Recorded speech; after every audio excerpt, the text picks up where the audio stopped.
Hello there. My name is Ethan and I'm 38 years old. I'm a businessman.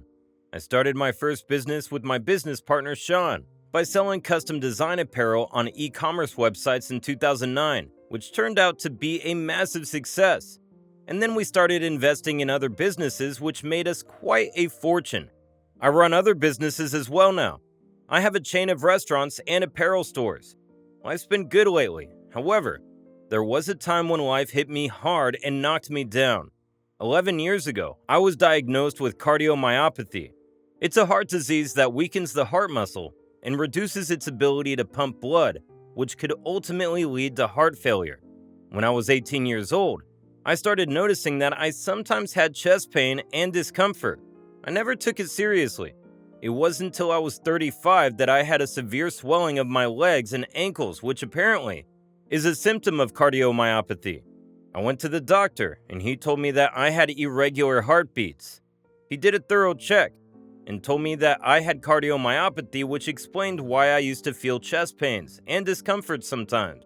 I married the love of my life, Monica, 17 years ago. We started dating when I had just started my custom designed apparel brand. I wasn't making enough money back then. I had started a business with Sean, and we hadn't reached the break-even point yet. But Monica stuck around with me during my harsh times, and we made it through all of the struggles together. We've been through a lot. She stayed by my side, and we went through all of the road bumps together. Now that I look back, I feel so blessed that I met her. We met at a coffee shop near the warehouse where we used to keep our apparel inventory. I saw her there, and she looked amazing. She was wearing a long coat with a scarf wrapped around her neck. She was sitting on the table right in front of me, reading a book. I looked closely and found out that she was reading a book called Atonement. I called one of my friends who was a book nerd and asked him about the book Atonement. Fortunately, he had read it. He told me the name of the author and everything about it. I wrote it down in my pocket diary and memorized everything. I mustered up all the courage I could and went up to her. "Hey, I couldn't help but notice you reading Atonement by Ian McEwan. How is it?" "Oh, hey. Yeah, it's pretty good. I've heard from a lot of people that it's one of the best books by Ian McEwan. I'm not familiar with his other work. I was thinking that I should start with this one." "Yeah, absolutely. This is a good one to start." "Oh, pardon my manners. I'm Ethan. It's nice to meet you." "I'm Monica. It's nice to meet you too." "Do you mind if I sit with you for a while? I really want to know about this book. And I don't easily find people who have good taste in literature." "Yeah, sure, no problem." "I've heard this one has a very strong expression of guilt and redemption." "Yeah, so this book revolves around the time of World War II. Without giving away much, I'll just say that it does have a twist that'll definitely have an impact on you." "Oh, you've already read this book, I see." "Yeah, I'm just rereading it." "Well, that's just great. I came to the right person to know about it then." "You know what? You can keep mine. I've already read it. You can have it." "Are you sure?" "Yes, please, have it. You'll love it." "Well, that's very sweet of you. Let me buy you a coffee." "No, it's all right." "Please, I insist." "Well, all right then." "So what do you do?" "I work in a newspaper. I'm the junior editor." "Wow, that's great. That explains your love for reading." "Well, it's the other way around. My love for literature made me want to be an editor. I'm also trying to write a book of my own." "That's amazing." "I've just started. It's a work in progress." "What about you? What do you do, Ethan?" "I've just started an apparel brand and we're in the growth phase. We make custom design apparels for our customers. We don't have a physical store yet, but we have good sales numbers through e-commerce websites." "Well, that's interesting. You're an entrepreneur." "I'm trying to be." "I've always been a fan of literature. I never knew much about businesses." "Well, we have a place where we print designs on apparel if you want to see it sometime. It's a small place, but the place is full of fabrics, colors, and everything." "I'd love to see it." "Well then, I'd be more than happy to take you there someday." We talked about a lot of things that day. In the end, we exchanged numbers and she told me that we should meet again sometime. I was happy to hear that. I'm not much of a reader, but I read the book she gave me, and it was indeed good. She was the one who introduced me to the world of literature. We had another meeting, and I took her to show her my workplace and my warehouse. She was amazed to see how we print custom designs on apparel. Soon, we started dating and we eventually fell in love. After 1 year of dating, I proposed to her and she said yes. We married after 6. Marrying her was the best decision of my life. By the time I was married, my apparel business had become a cash cow. We were getting orders from all over the country. That's when Sean suggested that we should invest in other businesses. Sean is a master businessman. His business acumen is on point. He knows how to make money and how to sustain it. We went to a bar and discussed our investment plans for an hour, and decided that it was time for us to invest in other businesses. The business is doing pretty well. Cheers to that. Cheers. But I think it's high time that we start investing in other businesses. That could be very risky, but we'll have to take the risk. We can't place our bets on one business only. We never know when something unexpected might happen, taking down our entire business. That's true. What do you suggest? I think we should start investing in businesses that operate on the internet, or at least use the internet in their operations. Like a business that sells its products through a website, or a marketing agency that uses social media. I've got a feeling that the internet is the next big thing. It's going to blow up soon, I tell you. Are you sure? Think about it. We started selling our products through the internet when there were very few users, and now we have the world using the internet on their phones. We have people all around the world on social media platforms. The internet is a sea of potential. Sounds good, let's do it. I'll find new businesses to invest in, and we'll start investing in them. It's a gamble, but we'll have to take it sooner or later. Well, I'm in. Cheers to new adventures. Cheers to that. We started investing in other businesses. It was late 2000 and Sean was right. The internet was the next big thing, so we invested in businesses that operated or at least scaled with the help of the internet. Some of them went bankrupt, but fortunately, due to mobile internet being introduced, with the emergence of social media platforms, most of the businesses that we invested in sustained and went on to become a profitable business. We made good profits by investing in these businesses. Then we inaugurated our first restaurant, which was a failure, but Sean was not ready to give up. We launched our first offline apparel store, which did decently, and then we tried to enter the restaurant business again with a themed restaurant this time, and it did pretty good. Over the years, we opened up a chain of restaurants and apparel stores. Some failed, but most of them were quite profitable. Sean and I made quite a fortune for ourselves. Everything was going great. Life was almost like a movie full of happy moments, but then lightning struck in my life. I was 35 now, and one day I had a severe swelling of my legs and ankles. I went to the doctor, and he did thorough checkups and told me that I had cardiomyopathy. My whole life changed. It almost felt like my entire life was a dream, and now I've woken up in a barren wasteland, realizing that everything that was going on was just a dream, and the reality was far worse than I had imagined. I went back home, and I told Monica about it. I had planned that I would tell her that this was not a serious issue, and is curable through proper medication and measures, assuming that she didn't know anything about cardiomyopathy, but I should have known better. My wife used to be an editor in a big newspaper and loved reading. Her face paled when I told her about it, and I instantly realized that she knew what was going on. She went silent for some time, and suddenly, her eyes were full of tears. I still remember the horror on her face. She calmed herself down and asked me, "How bad is it?" "It is manageable through medications and care, and might need surgical intervention." "Manageable? How can you be so casual about it? We need to get you under medical care right now." Hey, calm down. It's not that bad." "It's bad, Ethan. It's pretty bad. I can always tell when you lie to me. We need to admit you to a hospital. They'll tell us what to do." "That's not needed. The doctors will give me a proper diet plan, medications, and therapy, and tell me about the lifestyle changes I need to make. As long as I stick to it, I'll be fine." "Ethan, please take this seriously." "I am taking it seriously, sweetheart. We'll get through it like we always do. Plus, I have a business to take care of." "Business? Forget about business. Sean can handle it for a while on his own." "Hey babe, listen to me. Your husband is a strong man. I'll take proper care of myself. Take my medicines and I'll be okay, trust me. If I do happen to forget about taking these measures, I know you'll be there to remind me." "Ethan, but..." "I'll be fine, Monica." "But we'll visit the doctor every week. Every week. That's non-negotiable." "Okay, babe. Agreed. I'm not going anywhere. I promise to be with you till the end, right? You're stuck with me forever." "I'll not let you go away from me." You will have to deal with me for the rest of your life. I love you. I love you too. We used to visit the doctor every week. I did everything that the doctors told me to do. I followed the proper diet plan. I made changes in my lifestyle, and I took medicines regularly. Everything was fine. Then it happened, something that completely changed our lives.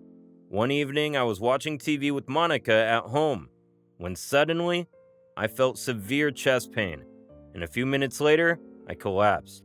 The next thing I remember, I woke up in a hospital, and I saw Monica right beside me, crying while holding my hand. I was still a little dizzy and couldn't understand what had happened. I turned around a little and held her hand. That's when she realized I had woken up. She told me not to worry and rest. She called out for the doctor, and soon the doctors came in. They checked up on me. They asked me how I felt, and I told them I was a little dizzy, almost as if I'd fall unconscious in a few minutes. I could vaguely hear the doctor telling Monica that I needed rest, and she'd have to wait in the waiting room. And after a few seconds, I think I fell unconscious because I don't remember what happened next. I woke up a few hours later and called out for Monica. The doctor and the nurses came in. They again checked on me and everything was fine. I told them that I wanted to meet my wife. The doctor sent a nurse to call my wife. After a few minutes, Monica came in with teary eyes and the doctor left us alone. How do you feel? I'm fine. What happened? I can't remember anything. We were watching TV and you had chest pain and you collapsed. I called 911 and we brought you here in an ambulance. How much time has it been since I collapsed? You've been unconscious for 6 hours. 6 hours? It's been 6 hours? Yes. What did the doctor say? He told me that cardiomyopathy is starting to get worse. It has started affecting your heart's ability to pump blood. Oh, well, that doesn't sound good. I told you. We should have admitted you to the hospital before. I'm sorry, babe. I thought I'd be fine. What else did he say? He told me that it's not getting any better. You might need some surgical interventions when the time comes, but they doubt it's going to help in the long run. What? So this is it? I'm not going to make it? They told me that you'd eventually need a heart transplant. The doctors will try to slow down the disease, but it's not the permanent solution. I never thought, of all the things in the world, my heart would take my life. Nothing is going to happen to you. I'll not let anything happen to you, I promise. We'll find a donor for you. It's not that easy to find a donor. I know. The doctors told me that they would try their best to find a heart donor for you. They'll try to buy us as much time as they can. You might have complications every now and then. Sounds like too much work. Ethan, please take this seriously. We'll find a heart donor. We have time. I hope we do, before it's too late. We will. I've called and told everything to Sean. He was here a while ago. He went to tell his contacts to find a donor for you. We'll get through all of this together. I'm not letting you go. He also told me to say to you that he'll handle the business alone and you should rest. Everyone was worried about me. I stayed in the hospital for a few weeks and then I was discharged. Monica and I used to visit the hospital very often, and we had regular checkups. Sean didn't let me work even though I told him that I was fine. 5 years went by and my condition got worse. I had 7 surgical interventions within these 5 years to slow down the disease. And it did, but it was still getting worse. We found some donors, but none of them were compatible. There were always issues with blood type and tissues, issues in cross-match testing, and more. We couldn't find a donor that was the right match for me. The condition got worse and I had to be admitted to the hospital full-time. After 3 months or so, we found a donor. He was the perfect match. The doctors were ready for the surgery. I had a heart transplant and it was successful. I had successfully defeated my disease. After the surgery, I was kept on full-time medical care for 4 months, and then I was discharged. I still felt a little weak and had chest pains, but the doctors told me that it was natural, and it would get better with time. I asked them who the donor was, and they refused to tell me. Apparently, the doctors are not allowed to disclose this information. I tried to convince them, but they didn't budge. Once I recovered, I went back to my usual life. I joined the business again, and Monica was glad that it all went well. It had been 3 weeks since I started to go to work again, and in my 3rd week, I realized that I was being followed by a very familiar woman. I don't know why, but that woman looked very familiar. It felt like I already knew her. One day, while I was going home from work, I confronted her and asked her why she was following me. She revealed some things that sank my heart. Hey, why are you following me and who are you, lady? Calm down, I can explain. Then explain. You have something that belongs to my son. What? What son? You have my son's heart. Your son's heart? Yes, my son was the donor. He gave you his heart. Your son was the donor. I am so sorry I yelled at you. I didn't know. It's okay, it's not your fault. I was the one stalking you. I shouldn't have done that. How did you know that I was the one who received your son's heart? I asked the doctors about the donors, but they didn't tell me anything. I just wanted to hear my son's heartbeat for the last time. I have a cousin who works at the hospital where my son passed away. I told him to get me the records of the person who received my son's heart. He didn't do it at first, but I kept trying, and eventually, he got the information from the hospital and gave it to me. You are Ethan, right? Yes, I am. I've been following you for 3 weeks, but I never dared to come up to you. I'm glad that you did. What was the name of your son? His name was Carl. He had irreversible brain damage. He told me that he wanted to donate the organs of his body when he died. He told us that he'd be alive in all of the people who would receive his organs. He was declared brain dead after a few months. After a year, we decided that it was time to pull the plug. He couldn't be cured. He was just 28. He was just 28? He was just a kid. He was a brave kid. Can I hear his heartbeat for the last time, please? Yes. Joanne put her head on my chest to listen to the heartbeat. As soon as she heard her son's heartbeat, she broke down. She couldn't stop crying. I hugged her and told her that I owed my life to her son. I was only alive because her brave son decided to donate his heart. She cried and left without saying a word. I tried to stop her, but she walked away. I had no idea who she was and where she lived. The truth about Carl was heartbreaking for me. He was just 28. He had his whole life ahead of him. I went home, I called Sean, and told him to come to my home. I had something urgent to discuss. Sean came to my house within an hour. Monica was already home. I told them both that I wanted to tell them something. I met my donor's mother today. What? You met the donor's mother? Yeah, on my way home today. I realized that a woman was following me. I confronted her, and she told me that she was the mother of the donor. What was her name? She walked away before I could ask her. She told me that she wanted to hear her son's heartbeat for the last time. I couldn't deny it. She kept her head on my chest and started crying, and then she just walked away. How did she get to know about you? How did she know that you were the receiver? She told me that one of her cousins worked in the hospital where her son died, and he told her about me. Did she say anything else? She told me that her son's name was Carl, and he had irreversible brain damage. Carl had told his mother that he wanted to donate his organs once he passed away, and his mother respected her son's final wish. He was just 28 years old. He was just a kid. He lives within you now, love. Sean, I know you're a resourceful man. I want you to do me a favor if you will. Just one. I'll forever be grateful to you. Just name it. I want to find out who that woman is and where she lives. Her son gave me his heart. It's my responsibility to take care of his mother. I don't know how you're going to do it, but please do it. I really need it. I know some people in the hospital. I'll pull some strings and see what I can do about it. I'm counting on you, Sean. I can't guarantee you anything right now, but I'll try my best. After a month, Sean came up to me and told me he had some information about the woman whose son gave me his heart. He told me that her name was Joanne, and she lived in another city, not too far away from ours. He gave me a file that had details about her and her son. Thanked Sean and told him that I'll forever be grateful to him. I went to the address mentioned in the report and reached her house. I knocked and a man opened the door. I asked him if Joanne was home, and he rudely told me that she no longer lived there. I was confused. I told him that it was important that I met her, but he didn't say anything and shut the door in my face.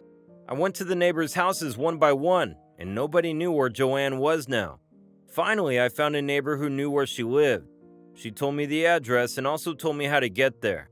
I thanked her, and I drove off to the address she gave me.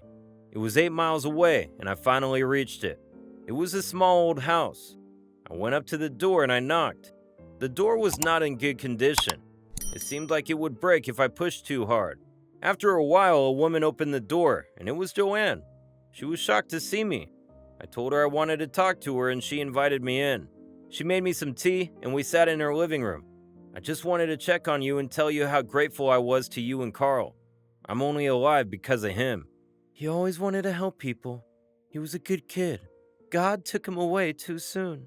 I'm really sorry about your loss. Is there anything I can do for you? Anything? No, it's all right. Just take care of my son's heart.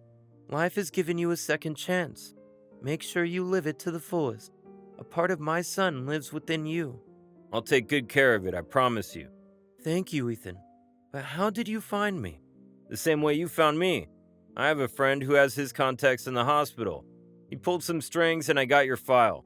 But I went to the address mentioned in the report and they told me you didn't live there. I used to live there. Why don't you live there anymore? It seemed like a good place to live. Better than this one. It was my house. Me and Carl used to live there, but after Carl passed away, my brother-in-law deceitfully took it from me. Carl's medical expenses were piling up. My brother-in-law offered me money and told me that I didn't have to pay him back. This money was for Carl. After Carl passed away, he told me that I needed to repay him. I didn't have any money. I told him that I would pay him slowly, but he didn't agree. So he took the house and threw me out. Ever since then, I've been living here. You can't do that. That's wrong. How do you survive here? Do you have a job? I don't have a job. I had some savings, but there's hardly anything left of it. I don't know what I'll do once the savings run out. I'll get you your house back, I promise. Please don't. I'll survive somehow. You came here to meet me. That's more than enough.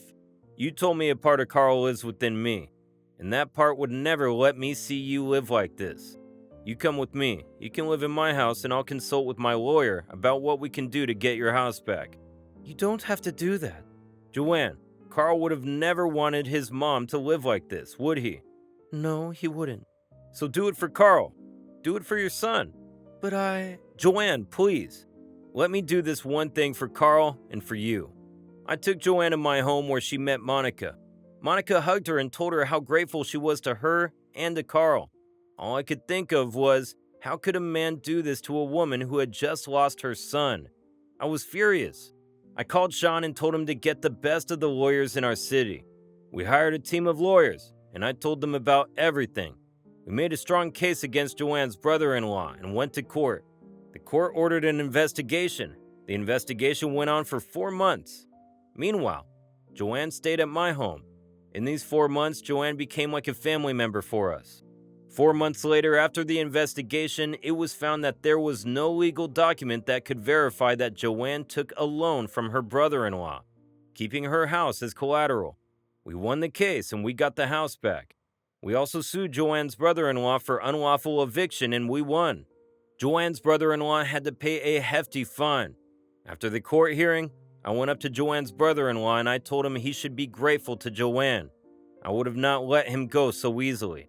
My heart was full of rage. I also told him that Joanne was not alone. I could see the fear in that man's eyes. He apologized to me and Joanne and told Joanne that he was really sorry about whatever he did. Joanne moved back to her house and thanked me for everything. I told her that I'll always be indebted to Carl for giving me his heart. It's been more than 9 years now since all of this happened.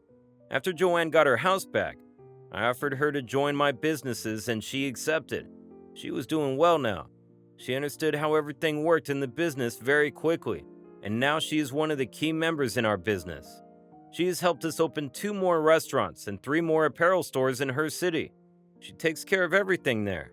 She invites me, Monica, and Sean to her house for dinner every year to celebrate Carl's birthday. We celebrate his birthday together every year. She often visits my house and tells us that we're the only family she has left now. I'll never be able to repay what she and Carl did for me. Monica and I always had complications conceiving a baby. 2 years ago, Monica and I decided to adopt a foster child. We've named him Carl. I guess this is our way of celebrating Carl's life and his spirit of always wanting to help others. Joanne was so happy when we told her that we'd named our child after Carl and decided to make Joanne his godmother. She cried and hugged Carl. She loves him like her own. I guess she sees a glimpse of her son in him. I'll always be grateful to Carl and Joanne for giving me another chance at life, and I intend to live the best of it.